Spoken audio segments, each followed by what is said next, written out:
Почитувани граѓани, повеќе од еден месец гледаме реклами на ТВ, радио, Facebook, автобуси, билборди во кои Ивица Коневски се промовира себе.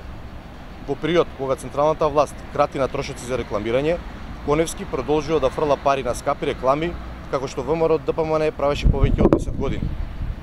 Спотовите со славни личности, рекламите на познати радија, големите билборди, рекламите на автобуси, рекламите на Facebook и интернет, сето тоа чини многу пари и да се изработи и да се објави.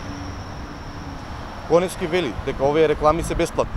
Тоа значи дека бесплатно ги снимаат, бесплатно ги пуштаат на ТВ, бесплатно ги лепат на автобуси, можеби дури бесплатно ги објавуваат на Facebook.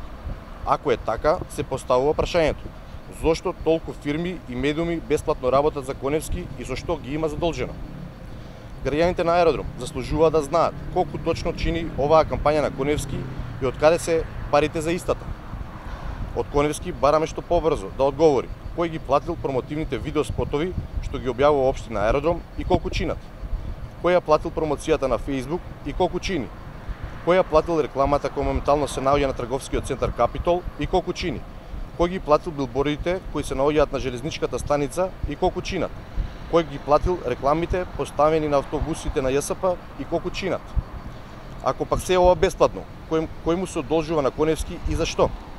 Какви се лични и партиски интереси се тука во игра? На веб страната на ЈСП може да се види дека реклама на автобус само за еден месец чини 900 евра. Овие пари значат неколку месеци преживување за граѓаните. Па дури и ако парите за рекламирање Коневски ги добива преку донации, прашуваме зошто не ги пренасочи за нешто од што граѓаните ќе имаат корист. Зошто ги користи за лична пропаганда? Коневски има обврска да одговори кој ја плаќа оваа негова скапа кампања. Дали, како и секогаш, тоа се граѓаните.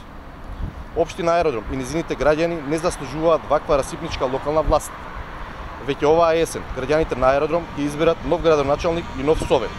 Новата локална власт, предводена од СДСМ, ќе работи одговорно и сите средства и ресурси на општината ќе се користат транспарентно и исклучиво во корист на граѓаните.